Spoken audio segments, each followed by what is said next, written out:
big welcome to the third flagship race equality event this week. I'll say that anything under 750 attendees feels like a failure at the moment. It's been so well attended. This topic is chosen by you. We're looking at engaging senior and middle managers in the drive for racial equality today. I'm Tulsiani, Chief Executive of Green Park, and I'll be driving the event today. I'm also the chair of Race Equality Matters, which we founded with Javed, Thomas of the Collaboratory and 9 other minority-owned businesses last year. So I want to thank you for joining us. It's fantastic to have so much support today. As a small not-for-profit, it's incredible to have over 300 organisations all looking for answers and the opportunity to collaborate. We've got attendees from 200 different counties, cities and towns, including Barnsley, Bedford and Bath, Guildford, Gloucestershire and Glasgow, Derby and Dublin, and as far afield as Toronto, Bangalore, Cape Town and Gdansk, which I think is a first for us. So welcome whoever's from Gdansk. Before we start, a bit of housekeeping as customary with these kind of events. We'll be recording the event for our Race Equality Matters members to access it later along with their slides.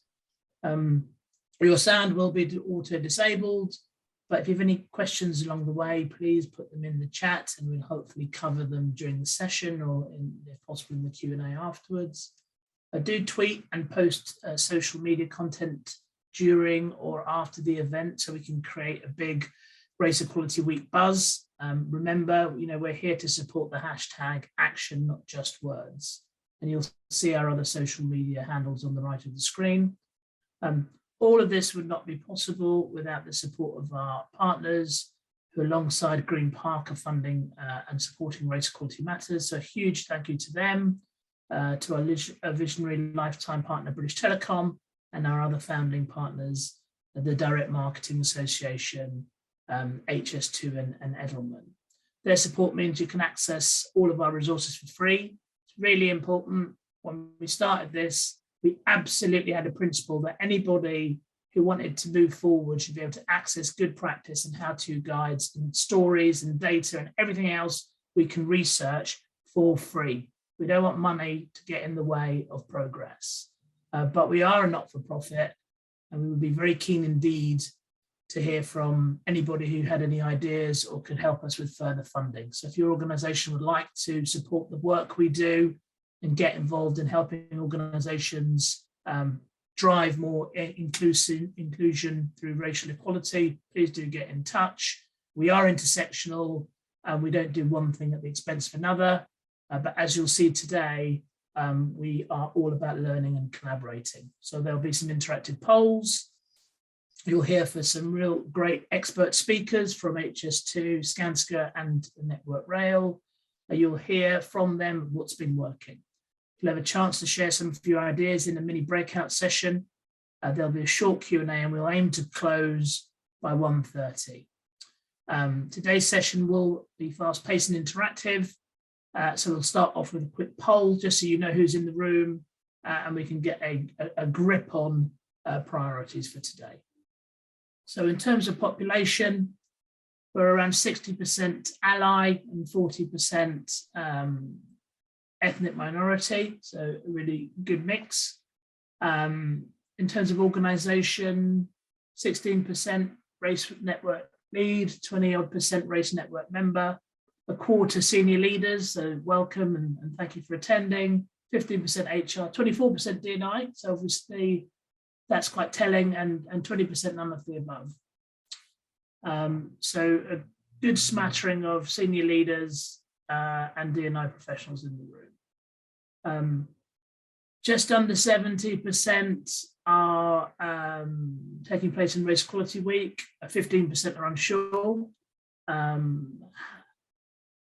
When we're talking about how the organisation is addressing race equality, really encouraging that only 1% of people are saying their organisation is doing nothing, 5% saying does very little, 8% saying just talks, but on the much more positive side, 58% are saying that talks and does a little bit of action.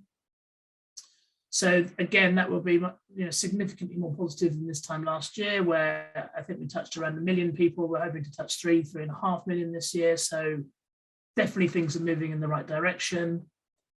Question number 5, if you have a race network, is it valued by senior leaders and managers? So a fair amount, 34% is the highest there, and significantly 21% is the second highest. So positive from both sides of the table there. Have you noticed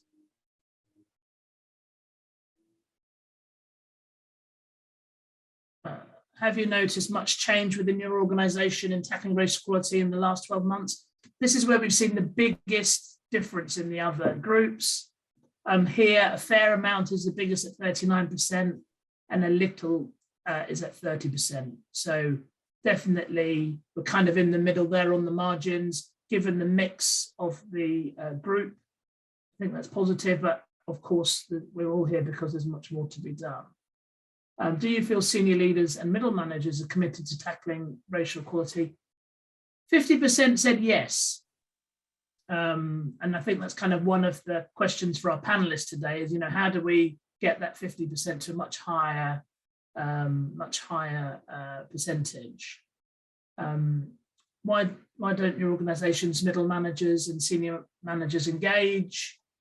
The biggest 48% here, a huge majority are saying they don't know how to. So again, hopefully through what we learned today and through the documentation and guides and all the other free capability that we're offering to members, hopefully we'll be able to move that 48%, they don't know how to engage, to a much lower percentage next year. Do you feel your senior leaders and managers are confident in talking about race? 37% a little bit, and 18% comfortable, which is higher than we had last year. The very comfortable and unsure in this group is very low. So the 4% for very comfortable and the 3% for unsure does not compare favorably with the other groups we've had, all of whom have been around the kind of 700 to 800 for the other events. And finally, have you heard of My Name Is? Well, 66% of you have, 34% of you haven't. So I look forward to introducing that to you later on in the presentation today and in the Q&A.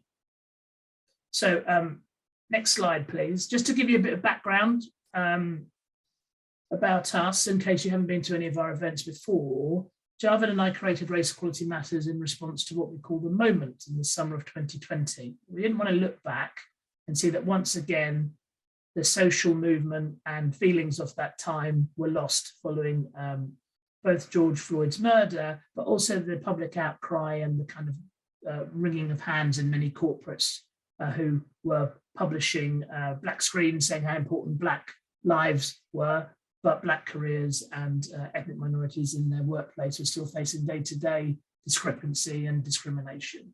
So we wanted to capture some of that energy, and so we created the Race Equality Matters movement and not-for-profit.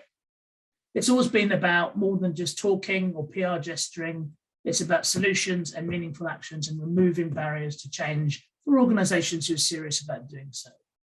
So by capturing and amplifying the voice of the community and the lived experiences of people within organizations, we've been co-creating impactful concepts and solutions in collaborations with exactly the kind of people who will be implementing them, or exactly the kind of people who they're meant to help. Because what we believe is that the talent is everywhere, but the opportunity isn't in the organizations that we're trying to help. So we aim to be a catalyst to move organizations and individuals from conversations to meaningful action, and that has a real impact. And the number one thing we're trying to increase here is trust. So to sum this up, we'd like to share a quick video with you.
Race Equality Matters co-create solutions with those with lived experience.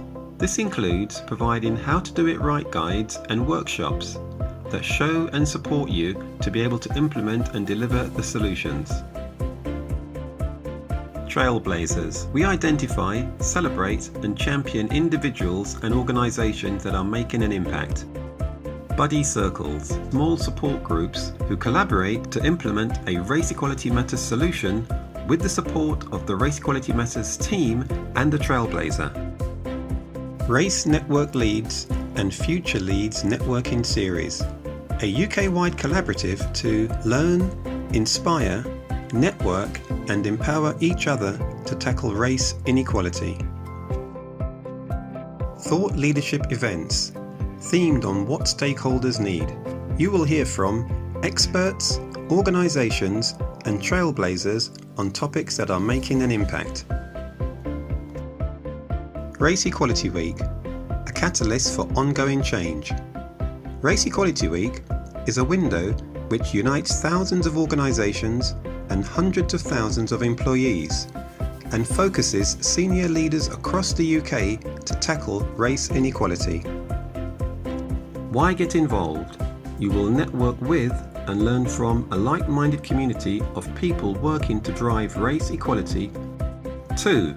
You will hear about the latest initiatives, best practice and successful solutions.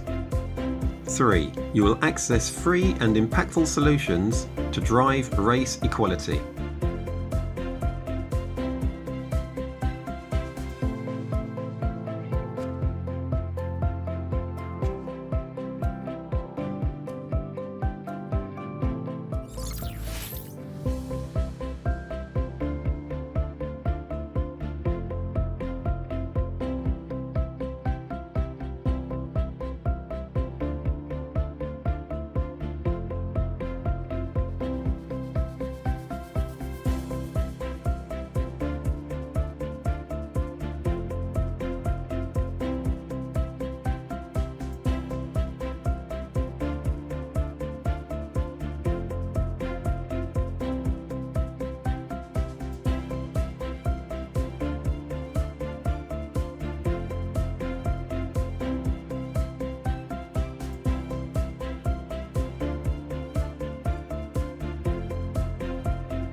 So on to today's event.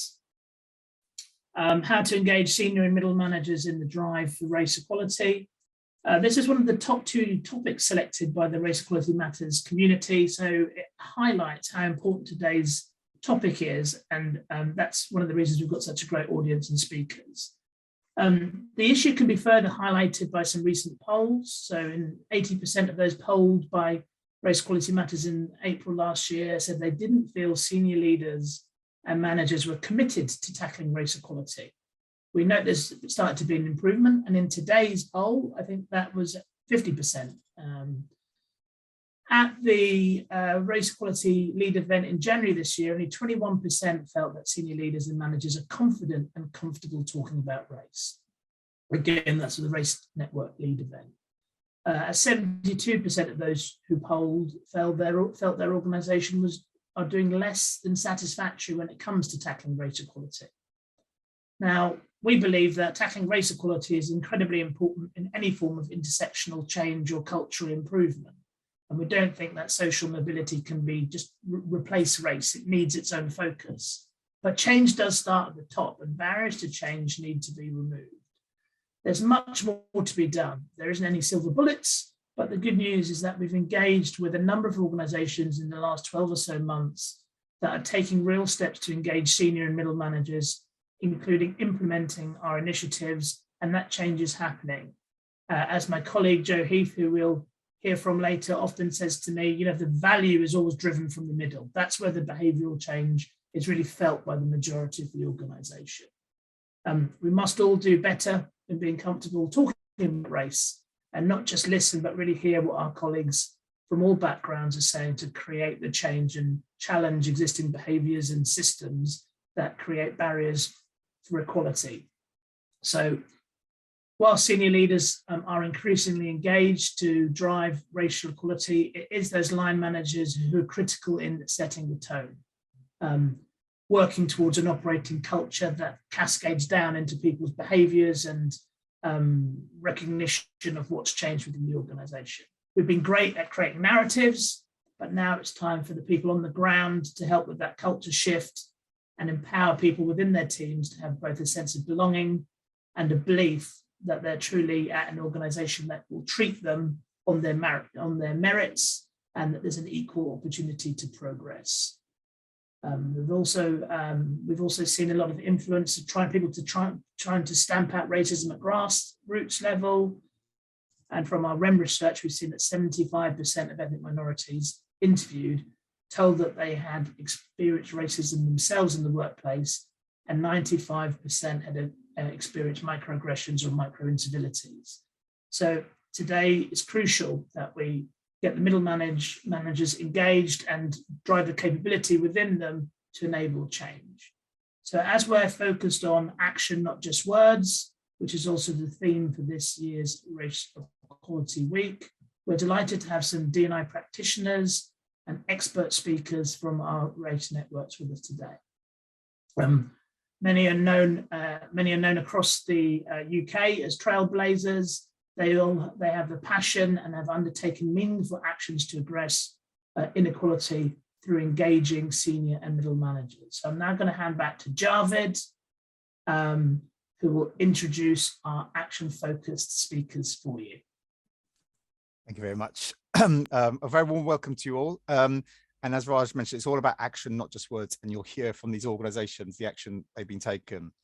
You're now going to hear, firstly, from Harvey Francis and Jackie Anyango, from Skanska, one of the world's leading project development and construction groups operating around the world.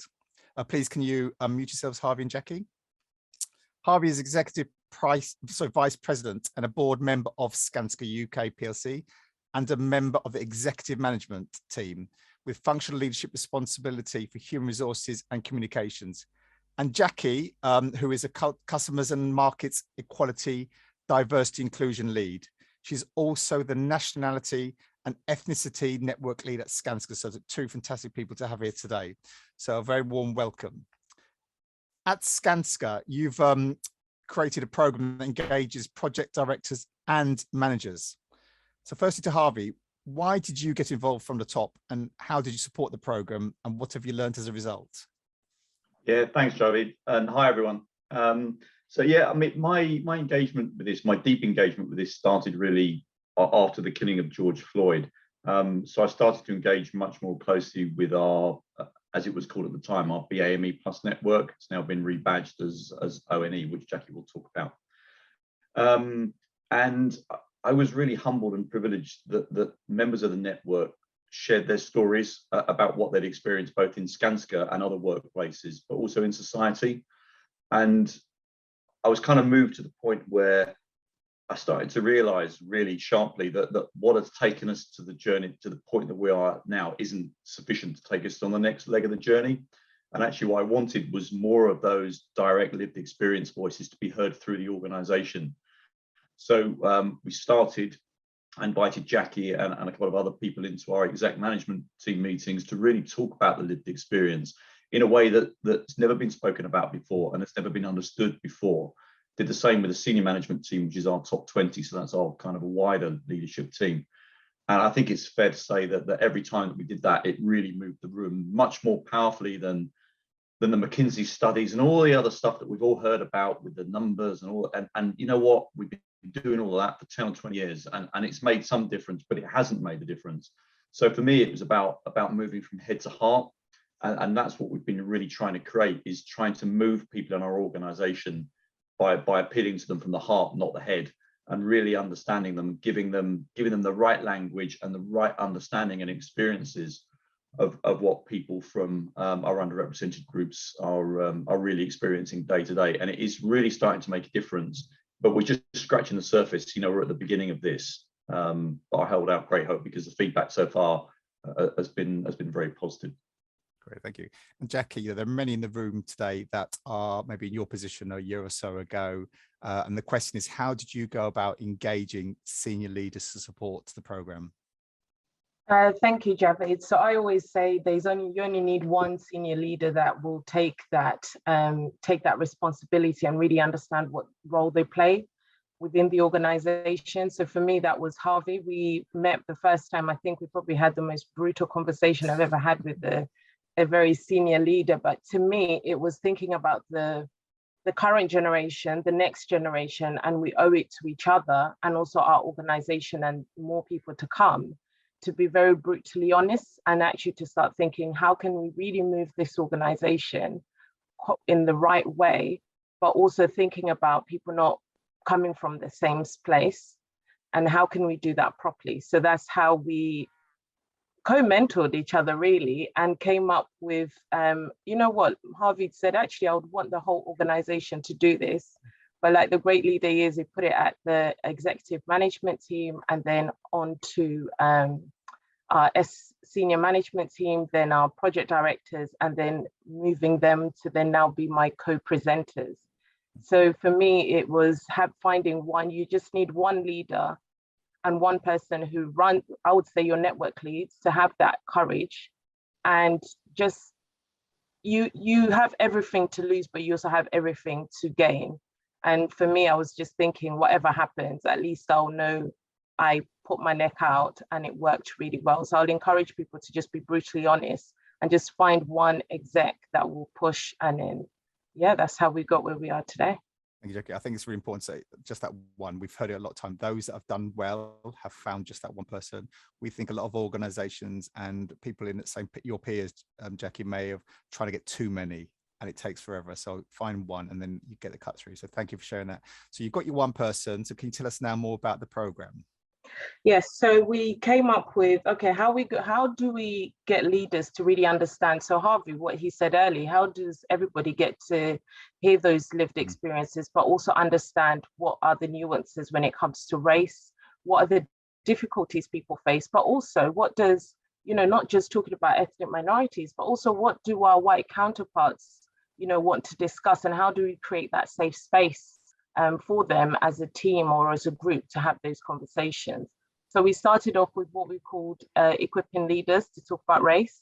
But before that, we started with videos. Harvey shared his own, myself and Harvey shared a reflection. Then we created other videos with our own people, speaking about their lived experience. But this is now moving it from the videos, but actually sitting down with our teams and doing that. So the conversations about race in those presentations, we talk about the right language and terminology for people to use. As we know, things are constantly changing, and these are the things that make people quite nervous when it comes to race. So understanding to set that right environment for them. And in those presentations, we also looked at what does everyday racism look like. So these are things that we've got from our lived experience, where people are sharing the network, so we're able to bring that to reality. What does a microaggression look like? What does systemic racism look like? So people start to understand those things. Sometimes you think people are not engaging because they just don't want to engage, but half the time people are quite scared. And for me, I think that's what I learned, is a lot of people really appreciated that. And then also the first question we got when we presented to the exec management team is one of the executive vice presidents said, well, it's good to know all that, but I'm not really going to be walking around with a banner and say I'm going to be anti-racist. So the next phase is actually, what is the path to getting to be anti-racist? I think we agreed with Harvey that the focus is getting to anti-racism, and that was the clear path. So there's this great infographic that talks about, you know, your path to anti-racism. But working in an engineering company, I always had to remind people, it's not 1, 2, 3, it's knowing that you can move through those at any time. But I think for me, that was the greatest part for people to know what can they do and how can they get there and what are some of the things that they need to do, some of the health checks. And then we had great reflections at the end of them. So we made sure those groups were just probably maximum of 15 people. Probably the biggest we did was SMT, but really small groups to create that psychological safety that people are able to share. Nothing is recorded. Everyone's given that safe space to talk about what their lived experiences are, what their views are. But for me, it was really probably the key for me was people moving away from saying, I didn't know that, but to start to walk through life, understanding what other people go through, that we all can be in the same company, in the same spaces, but walk through life completely different. But it's not about you saying it's not happening, but actually, how do you understand what other people are going through, and how can you be a great support, or, you know, be someone that pushes that moving forward. So again, we've then found a very, you know, for the part of the SMT, we had one MD again that said, okay, I want to push this to the next stage. So for him is working, he asked for us to carry on the presentation to his project directors.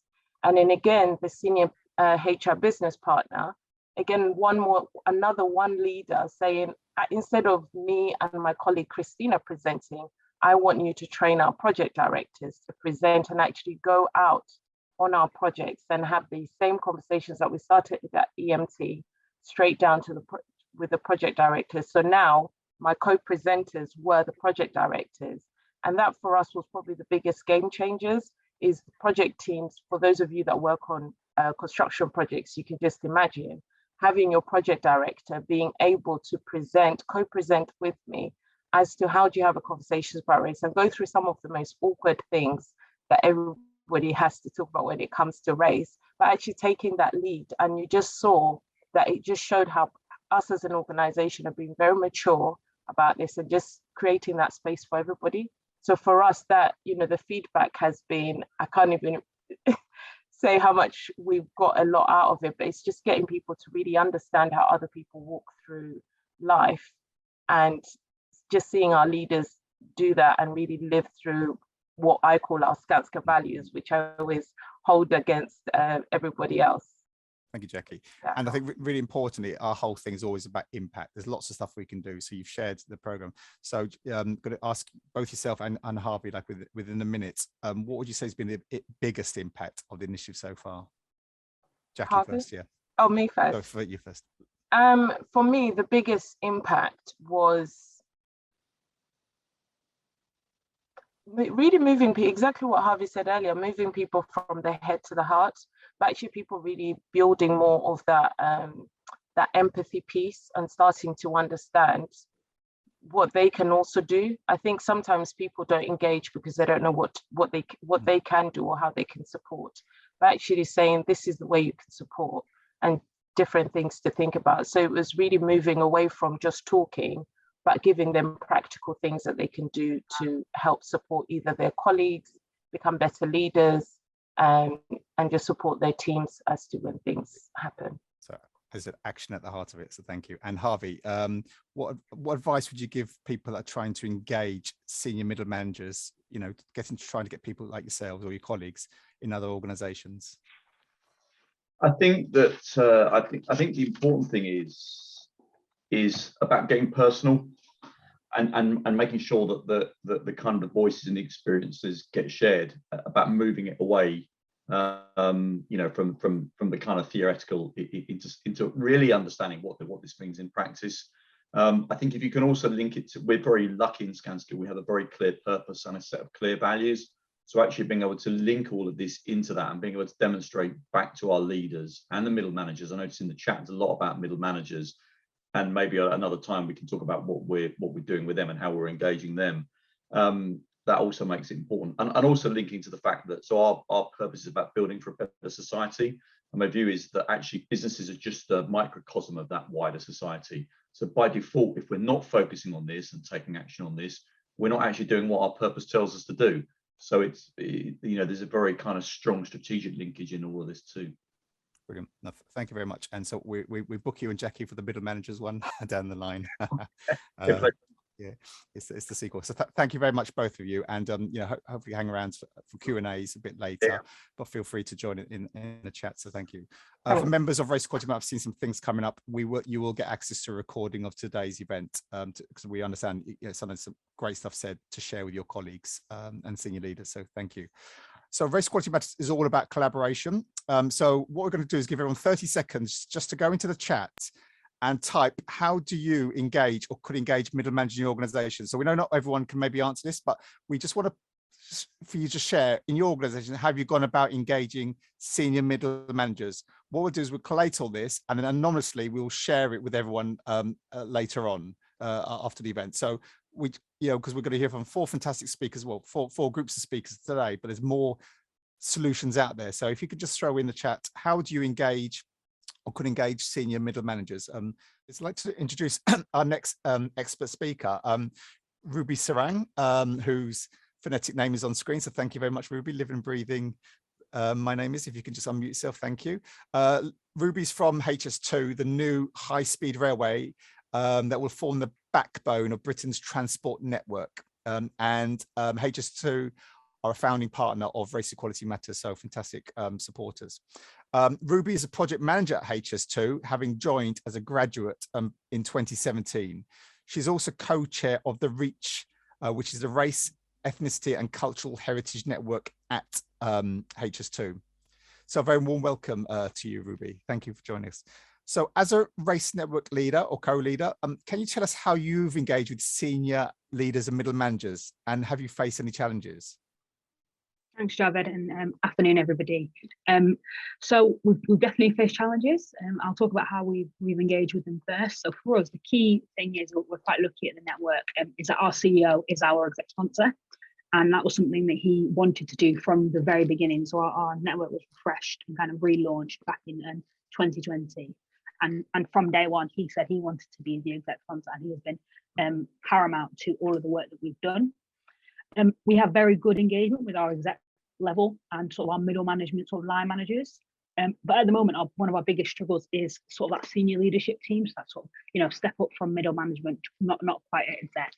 And kind of some of the reasons that we hear is, you know, it's the usual stuff. It's, I don't have the capacity, I don't have the time. But for us, that's really the key, because, you know, they are leading the teams on the ground, and they get to see sort of day by day the struggles of people. So one of the things that we've been doing really, really closely, we've launched a network strategy. And what we've done is we've made sure that we've linked our kind of aims and our objectives to the corporate KPIs, so we can really make it obvious the sort of impact that we could potentially be making. And one of the other things we have is, so we have a sort of a health and safety strategy at HS2 called Safe at Heart.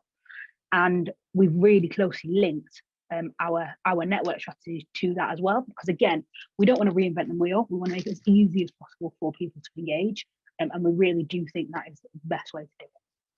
Brilliant, thank you. And so forging these relationships, how has it enabled the network to become a highly valued asset in the business? Because obviously you've gone strategic with this. Yeah, absolutely. I mean, one of the things our CEO said to us at the beginning was, use my convening power. You know, I've got the power to bring all the important people into a room. So tell me when you want them in a room, and I'll bring them together. And I think obviously, you know, him giving us sort of the value and showing to his SLT why we are so important has naturally given us a little bit of a bit of status within HS2. But also we've now kind of got our own power. So, you know, we attract large audiences for everything that we do. We're also working really closely with, you know, different directorates within HS2. So for example, the community and stakeholder engagement team, skills, employment and education, because again, we want to show that we can actually make their lives easier. You know, we can support all of the things that they're already doing. So, for example, we spoke to the Skills Employment and Education team. We engage with schools across the line of the routes. That tends to be kind of central London or central Birmingham, which obviously quite diverse. And the one thing that I noticed as a STEM ambassador, I go into schools quite a lot. You know, the people that we were bringing from HS2, all basically were white. They were, you know, they were either white females or white males. But all of the students were ethnic minorities, you know, in the centre of Birmingham or in the centre of London. So we kind of brought that up to the Skills Employment Education team, and we said, you know, is there something that we can do to make sure we're representing the students that we're actually supporting? Because we think it's really important that, you know, you see representation and you see role models. And now what they've done is, before they go into any school, they actually get a ethnicity and sort of gender breakdown of each school that they're going into, and they try to basically match up the volunteers to that school. And hopefully, you know, we've first of all made their lives a little bit easier by making the suggestion. But also, it's increasing our impact massively. And on that, so you put in the network as heart of the business. So what impact has the network had? I mean, I think we've had a massive impact. I would say that. But I think, you know, some of the things that we've done. So, for example, in our last engagement survey, 83% of our employees described our culture as diverse and inclusive, which is a massive increase in the last few years. We also started a book club. So just before the network was relaunched in kind of, you know, the summer of 2020 and George Floyd and Black Lives Matter, our CEO was recommended Why I'm No Longer Talking to White People by Reno Edo Lodge. And he read it and he was so moved by it, he recommended it to his whole SLT. And that has now spread throughout the whole organisation. And we've had over sort of 900 people read that book and then come together and talk about it. But we're also supporting recruitment. So we've started a diverse interview panel initiative. So we have a pool of volunteers trained to make sure that every single interview that we do has a diverse panel, which will again, hopefully lead to more diverse recruitment as well. And one of the other things that we've started, and it sounds quite similar to what Jackie and Harvey are doing in Skanska, we've introduced the concept of courageous conversations, which essentially is just a safe space for people to talk about their lived experiences. You know, nothing's written down, there's no actions that come out of it, but it's just a place for people to share their experiences and for allies to learn, to just listen and learn. And again, we've had exec members at that, we've had the CEO at that, and that is one of our most popular events every single month, and it's really helped people just to first of all know that there are other people feeling the way they are in the organisation. Brilliant, great. Because people asking about what was the name of the book, and others are sharing it. So thank you for sharing that. So, what top tips would you give to other race network leads? I think 20% of the audience are who might be struggling when it comes to engaging with their senior leaders and middle managers. So I think I've got three because I know I've only got a minute for this one. Number one, don't reinvent the wheel. You know, link everything you're doing at the network to either if you have an EDI strategy, great, link it to that, or link it to, you know, your corporate KPIs or your corporate values, and then it makes it a lot easier for people to understand, because it's kind of familiar to them. And make sure you have an exec sponsor, because I said for us it's been absolutely paramount for everything we do. Also hold them accountable. You know, if they're not doing a very good job, tell them. And we're lucky that, you know, Mark Thurston, our CEO, is very open to having those difficult conversations with us. And thirdly, use data to measure your impact. You know, there's no point saying, oh, yeah, we've made a massive impact. And somebody goes, well, how?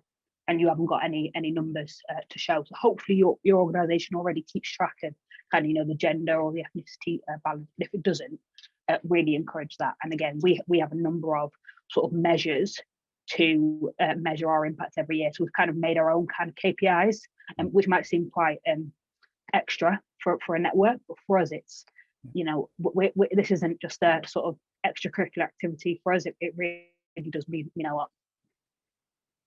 Brilliant, thank you. That's fantastic. And I think the learning from each other, we have created a guild network for race network leads, which is again accessible free. So we'll share this link with everyone afterwards. So for race network leaders in the future to learn from each other, top tips like Ruby shared would be fantastic. So yeah, we can only learn from each other. Thank you very much, Ruby, and see you a bit later, okay? No problem. Thank you very much. That's brilliant. So before we go on to the next speaker, we're going to have another quick, fast collaboration. Basically picking up on what Ruby was talking about. Do you have any knowledge or experience of how your leaders and managers engage with its race network equivalent as a business resource? So how do your organizations access and engage with your race network as a sort of business asset or resource. So if you could just share how you've gone about it, that'd be fantastic. I appreciate there may not be as many as the last answer, but let's just see what we get, and we can collate this and then share it. I've seen some people have been put reverse mentoring in different ways, but I think how can the network be seen as a business asset? I think as Ruby was touched upon, you know, we haven't got the time or capacity, but if it's essential for an organization, then time and capacity and budget will be made. Okay, thank you. So while people are finishing that off, I'm delighted to introduce our next expert speaker, Loraine Martins, OBE. Please unmute yourself, Loraine, and a very warm welcome. Loraine is the Director of Diversity and Inclusion at Network Rail, which maintains and develops Britain's rail infrastructure. And again, a funding partner of Race Equality Matters, so fantastic. And I do want to say, just because they're funding, they are not on stage talking because they're funding. It's actually, we speak to about 40 different organizations and people before we get to the quality you're seeing today. So yeah, they're not paying to speak. I'll make that very clear. Loraine has been awarded an MBE and an OBE for work on diversity and inclusion. So Loraine, as a director of D&I, how have you gone about engaging your senior leaders and middle managers to drive race equality, and who have you engaged to support this? Thank you, Javed, for the introduction, and good afternoon, everybody. Hope you're all safe and well. And it's been absolutely brilliant listening to Harvey and to Ruby, and I'm going to say Jackie. Hopefully I've got Jackie's name right, somebody nod.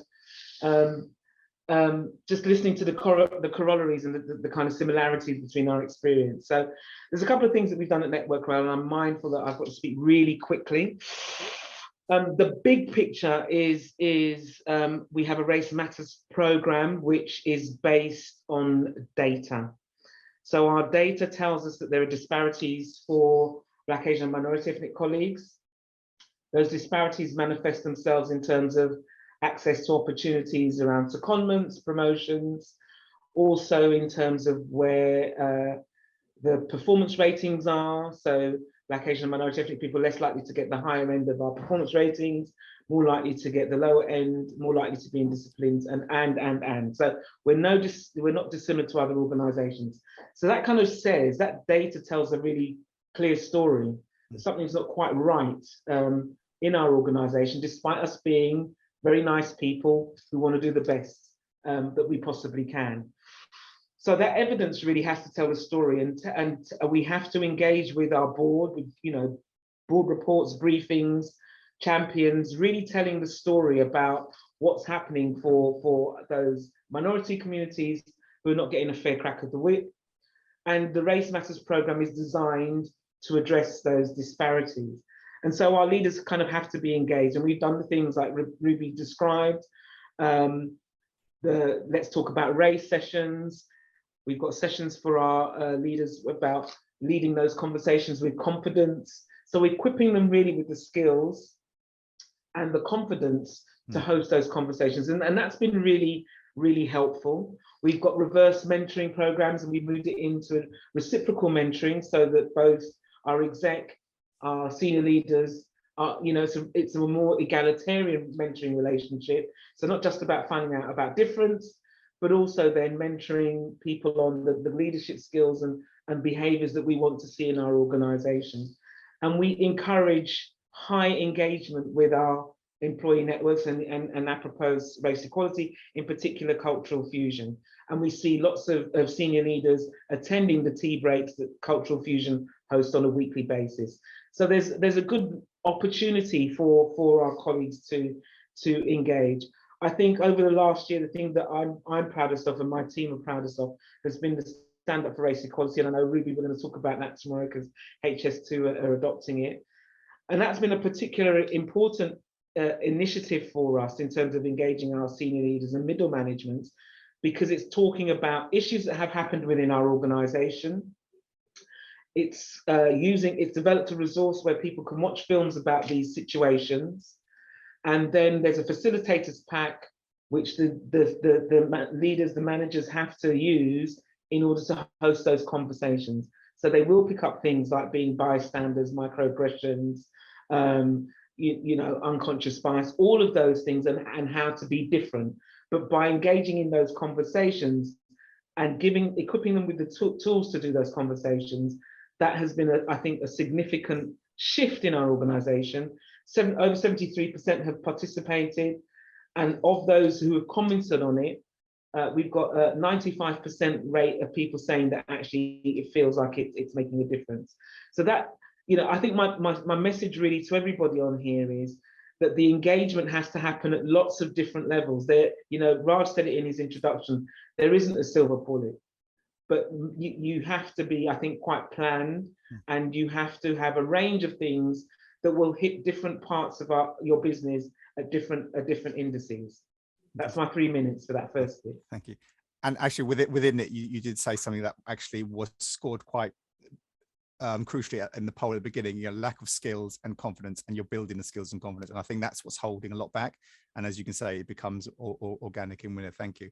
So what impact has engaging with the senior and middle managers had in the drive for race equality? I think what I've been really impressed with is when they've come back to me and said, as a consequence of doing that, we're now having more conversations. We're having even more conversations. And actually, I'm identifying things that I hadn't identified before. And I'm more confident to give feedback, and I'm more engaged in these discussions, and I'm learning, and I feel like I'm growing as a leader. And I think those are the kind of unintended consequences that manifest themselves because people are engaged. And I'm talking about those managers, and some of them are on the call here today, and it's a big shout out to them. But those managers who want to do the work are absolutely bought into the fact that actually by doing this, they become better leaders. They get better performance out of their colleagues. They have better relationships. They understand their people better, and de facto it leads to a better output. So that's what we're seeing. We're also seeing people ask for more assistance, more guidance. So there's a greater pull on my team, which is a great thing, because that means that people want to do more and they want to do better. So people engage in and not ignore. Absolutely. Yeah. And something you said a bit earlier on was about the importance of data, and I know some people in the chat have been talking about data. So Network Rail publishes its ethnicity pay gap. Has this supported the engagement of senior leaders and middle managers, and if so, how? I think in part, it's more supportive of the people that we're reporting about. So as a Black person in Network Rail, I'm really interested in what the ethnicity pay gap says. I'm really interested in the gender pay gap. And actually what we've done in our pay gap is talk about intersectionality so that you can dissect it even further. So we can look at age and race and gender and so it's a beautiful tool for enabling us, one, to show what we're doing, to tell the story, which is actually we're trying to grow as a more diverse organization. So we're trying to bring in more people from different backgrounds into our business. And at the start, we anticipate, and we're seeing that the pay gap might be attenuated, might be extended. Yeah. But as we grow and as we retain those people, and as they go up in and their trajectory improves, then our pay gap will reduce. So, and we've also been really clear to differentiate between the pay gap and equal pay, because sometimes people get those two things mixed up. So it's a really great tool for us telling the story, for us exemplifying the things that we're doing, and being really transparent about what's working and where we have to improve. And that is a source of engagement for all of our employees, but in particular, I think the groups for whom we're reporting about. Thank you. And as for, I did for Jackie and Harvey, I'll give you a final minute to top tips you'll give to other D&I leads who may find all this difficult. So I absolutely had a little tip list, and as Ruby was talking and Jackie was talking, I was going tick, yes, data, tick, yes, execs want to tick, yes, strategy, tick. So the things that haven't been said, and this is for diversity leads, I think you need to be bold, you need to be brave, and you need to be ambitious. So the boldness is about speaking truth to power. It's absolutely holding the integrity of the data, the integrity of the issues, the issues of the lived experience of people who are not getting a fair crack of the whip in your organization. You hold that baton and you present that to your leadership at every opportunity. So that's your boldness, and that's your braveness, and that's your ambition. And you have to be resilient.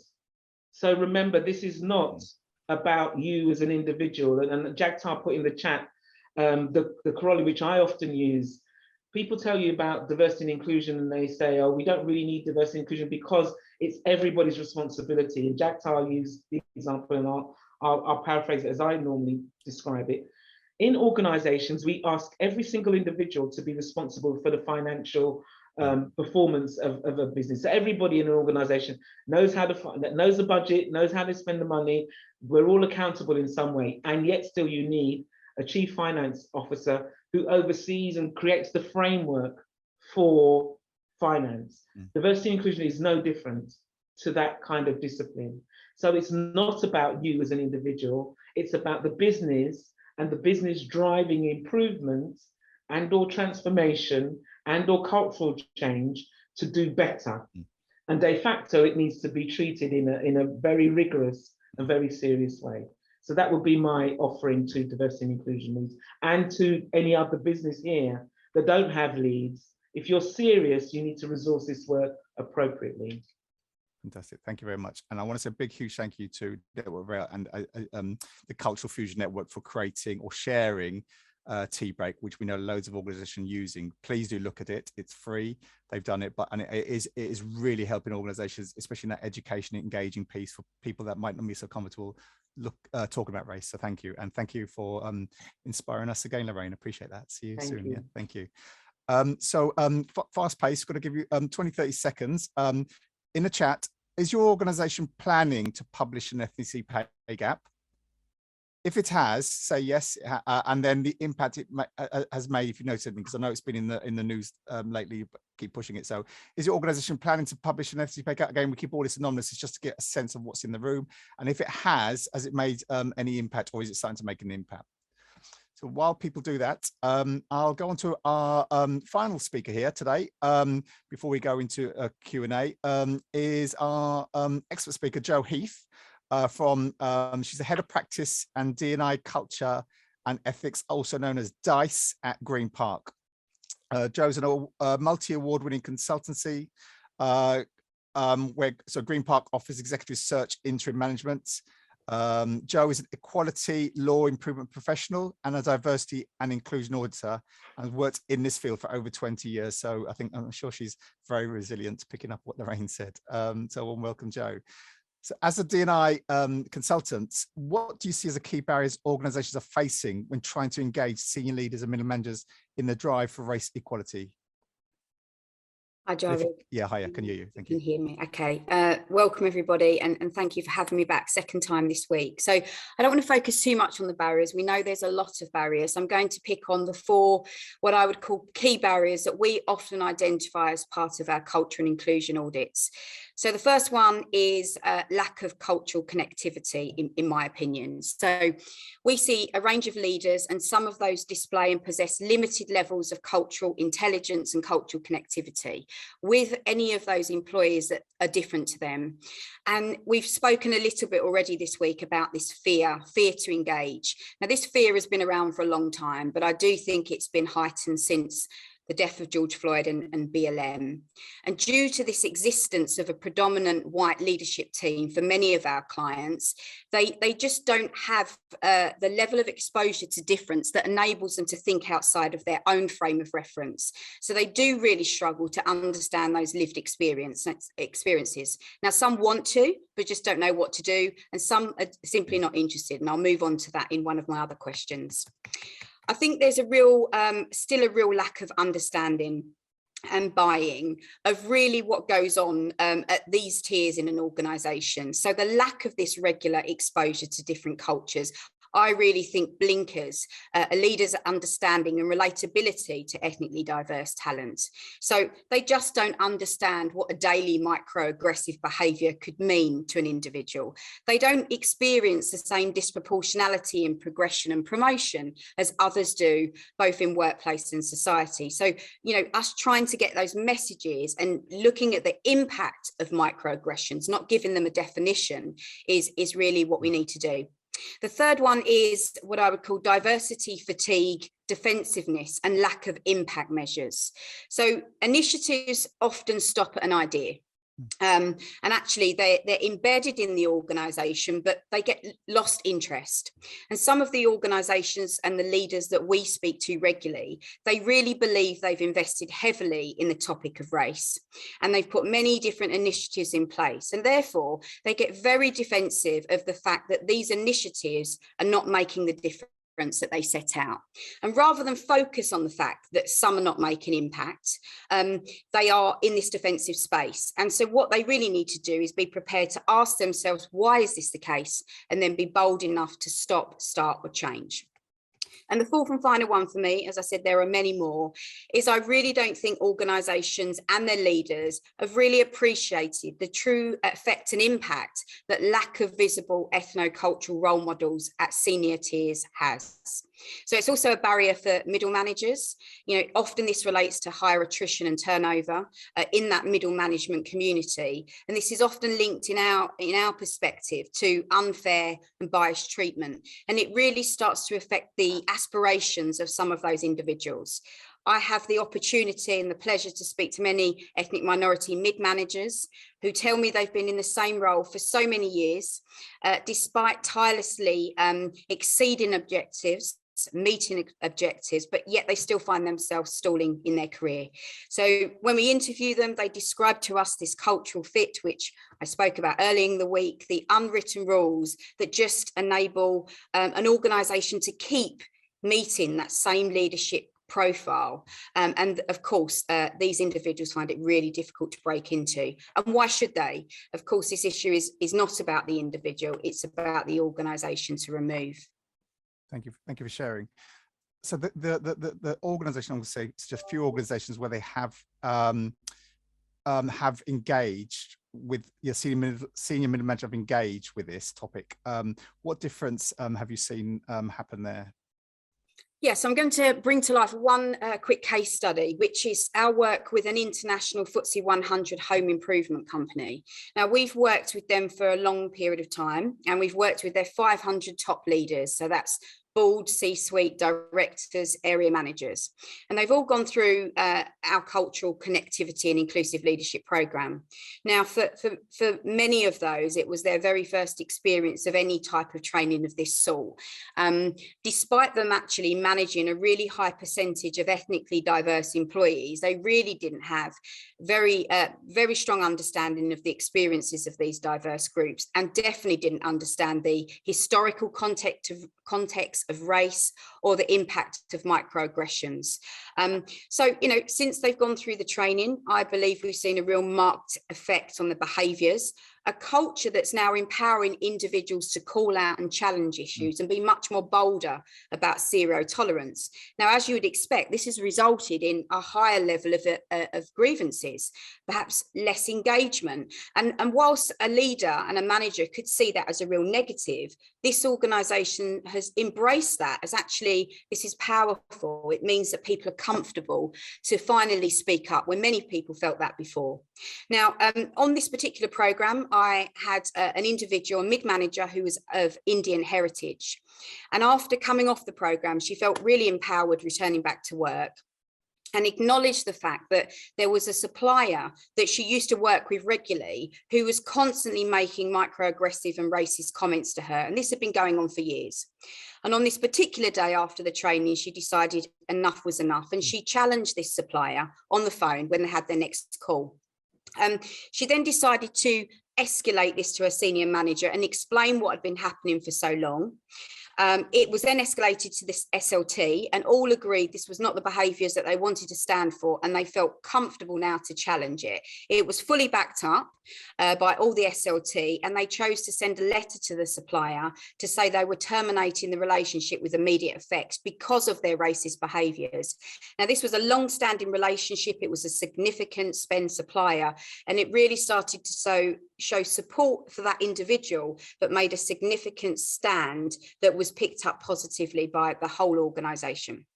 And we've heard a number of organisations where this culture change and actually supporting your staff or dealing with it, whether it's external suppliers or internally, it shows we really do care about this and we want to hear your voice, you've been listened to, and that's quite rare, but it's having a huge impact on all staff saying, you know, there's hope here. So when your final minute, Joe, what tip would you give organisations that are struggling to engage senior leaders and middle managers in the drive for race equality? Okay, two quick things. So I think this is all about influence, and you know, we help organisations and their leaders to think about the business case for D&I, and we've got all the data, the McKinsey and all that, but that doesn't really work for me. We need to talk about this, in my opinion, in a number of lenses. So we talk about the social and moral lens, so it's just the right thing to do, and sadly you could argue this is the only lens that we should be applying. Actually, we're in a multicultural country, so we just need to make sure that we don't see these disproportionate experiences. But obviously if it was the only lens, we wouldn't see underrepresentation and negative experiences. So sometimes, for me, unapologetically, we need to consider the other lenses that will hook people in. Now, this could be the commercial case for change, it could be winning the war for talent, it could be the ability to attract diverse customer markets. And at the end of the day, leaders and managers will have different motivating factors. And that's something who works with, you know, someone who works with their heart found quite difficult. But actually, if we work on getting their attention on something that resonates with them, we can then introduce the other lenses to get that balanced buy-in. And I'm going to finalise by a really quick analogy, which is a bit random, but it's about passengers on a bus. And for me, this is how I describe the role of influencing. So we can all sit on the bus. We can attempt to go in the same direction and apparently on the same journey. And some of the leaders may be at the back of that bus. And I'll describe those as the D&I skeptics or the defensive passengers. Others are in the middle, and I describe those as the D&I unsure. And then you've got those at the front, and they're the bought-in and the curious passengers. Organisations, and Raj alluded to this in the opening, for me, should focus their attention on those middle passengers, if nothing else, to preserve their emotional energy, but also to get the greatest tangible output. And attempting to influence and engage those sitting right at the back in D&I and race equality can actually be emotionally draining and time consuming, especially if your organisation is struggling with capacity. Therefore, it is important to, you know, if you really want to make that tangible change and move that dial faster, to focus on the middle. That middle are the managers that have the will but not the skill, but they can be upskilled. And if they then can further support the front passengers, and they're the ones with the skill and the will, collectively they can advocate it across the whole organisation, making those at the back want to enjoy the ride. Brilliant, thank you. I think many of us will remember the bus analogy. It was here. Put its date in your diary. Thank you very much, Joe. And I'm conscious of time, so we're going to move swiftly on. If we could just show the next slide, please. And I'll just briefly, actually, a way to where senior middle managers can make everyone feel included. You may have heard about My Name Is, and I saw most people had, so we're not going to go into this too much. But basically, getting people's names right makes a huge difference, a huge impact, makes people feel welcome and belong. So go onto our website, you'll see a phonetic filter where it can get your help you get your phonetic name to share with each other and share with colleagues. So please do look at that. We won't spend any more time. If we could just briefly quickly go into the poll now, please. 96% of you felt that today was good, so thank you. There's 1% of you who said no. If you'd like to message me feedback personally, I'd be very happy to understand. That was me, Raj. Yeah, probably.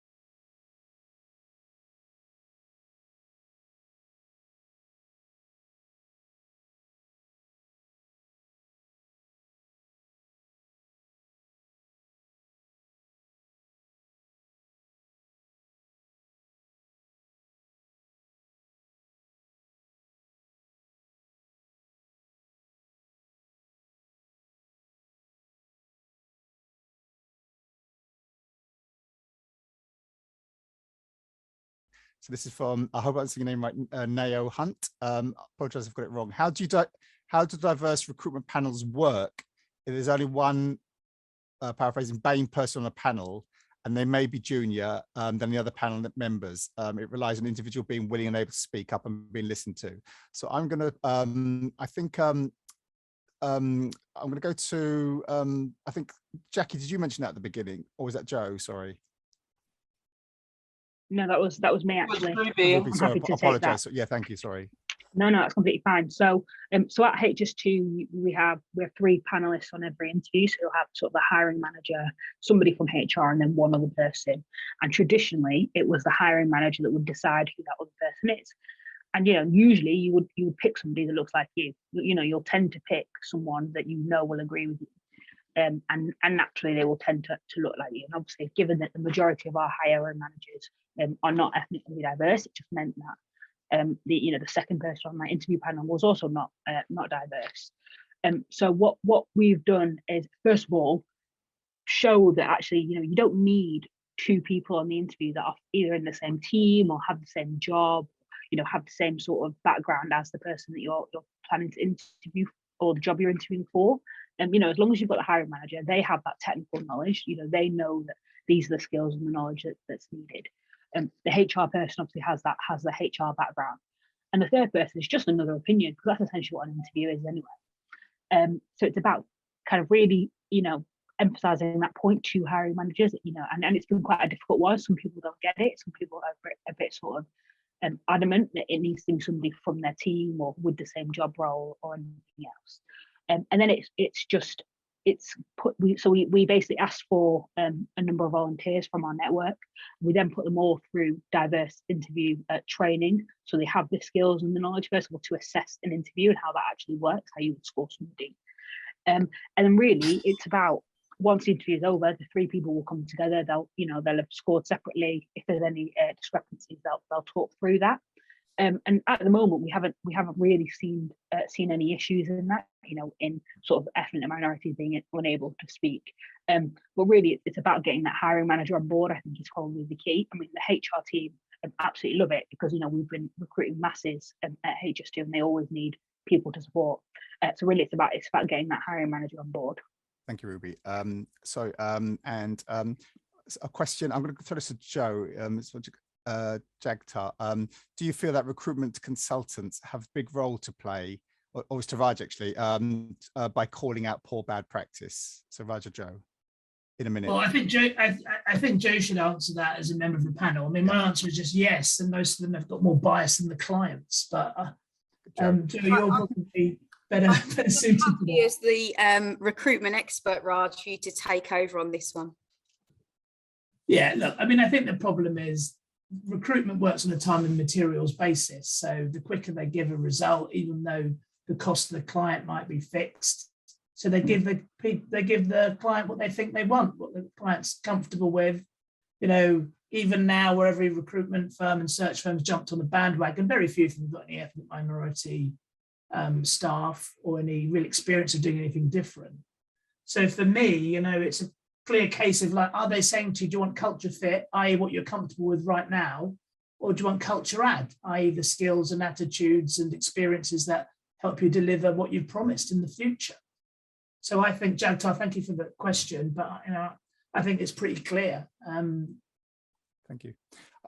Question, I think, from Imi. I hope I'm saying that correctly. I do apologize if not. And I'm going to throw this to Harvey, that's okay. How quickly should we reasonably expect our organization to make meaningful change?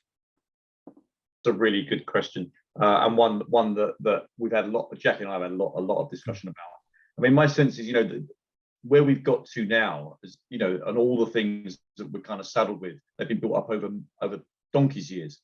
So actually, I think it depends on the culture of the organization. So some cultures change better through evolution and some through revolution. So the one thing we know about Skanska is changes through evolution.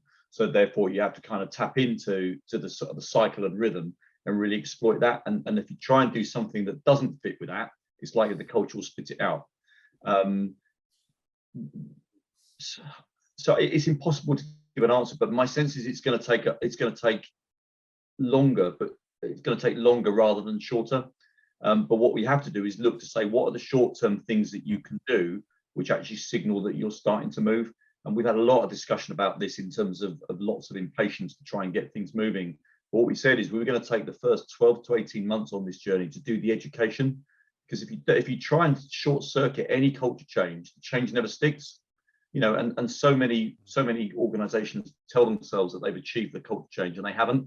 And you know, and the first thing that then comes up gets in the way. All of a sudden, everything just topples over. So we build really, really strong foundations, get the education in place, weed out and deal with the tough stuff that you have to deal with, and create the platform before you can really start to move on. So we're still pathfinding and exploring all of this. It's early days. Last couple of questions. One from Sandra Grant. I'm going to go throw this towards Loraine. Should D&I sit in HR, or is it better to set up as a separate entity? And I'm going to add, or should it support direct exec level?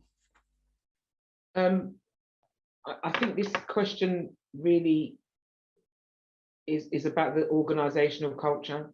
So I've worked on diversity inclusion, and I've been in the construction arm of the organization. I've been under the finance director. I've worked in HR. I think it really depends on the culture of the organization and the extent to which the function is enabled to reach. Hopefully it's not too political, it's not a politician's answer, but it really does depend. So you can be in a HR function. I sit in a HR function now, and I think I'm a little bit effective. Would I be more? Who knows? I think it's really about the breadth of reach and the ambitions of the organization that makes it relevant. So, you know, your structures are they are what they are, but your brief and your purpose and your clarity about what you need to deliver and that you're locked into those that you need to influence is the important thing. Right, I'm going to have to go. I'm really fine. sorry. Thank you. Thank you, everybody, and keep safe, keep well. Thank you, Loraine. Action, not just words. Thank you. Yeah, and someone said about unconscious bias training. Is there any hope in it? I'm going to ask Jackie. Actually, have you experienced that in your organisation? This is a funny one because I feel like Harvey's going to kill my next response. I think there's a lot more work to do when it comes to unconscious bias as training. I personally, has it really created any change? I don't personally believe it has.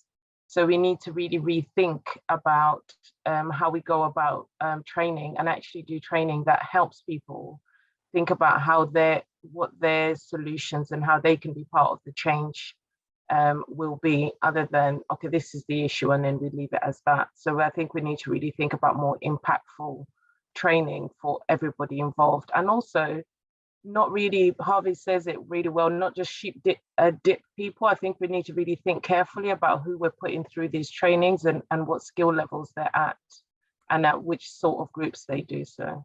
I don't know if I've answered it or not. But. No, I think it's a question to us, and you know, there's no correct answer for it, if that makes sense. So thank you. People are asking, tea break, safe spaces on our website. So we know lots of talk about safe space, and it's how to do it right. There's safe space, lots of organizations do, it doesn't always go right. We will collect all the collaboration and discussions and then send these out later to the members. I think people have been asking that. So I know I've overrun and some people got maybe pie in the oven or kids to collect from school. So I just let Raj wrap up if that's okay, but thank you all. Raj. Yeah, thank you for attending today. I hope that the products and the speakers give you some method of creating more meaningful pathways in your organization. We will share the recording to members. Membership is free. I just want to give a massive shout out to all of the people who've helped us on social media this week. The reach has been astounding. Thank you to the speakers, to the team. And most of all, thank you for the efforts that you're making in your organization. The fact that you're here shows that you care. So my gratitude, the gratitude on behalf of the campaign. And as Loraine so eloquently closed with, it's all about action, not just words. Thank you for your time today.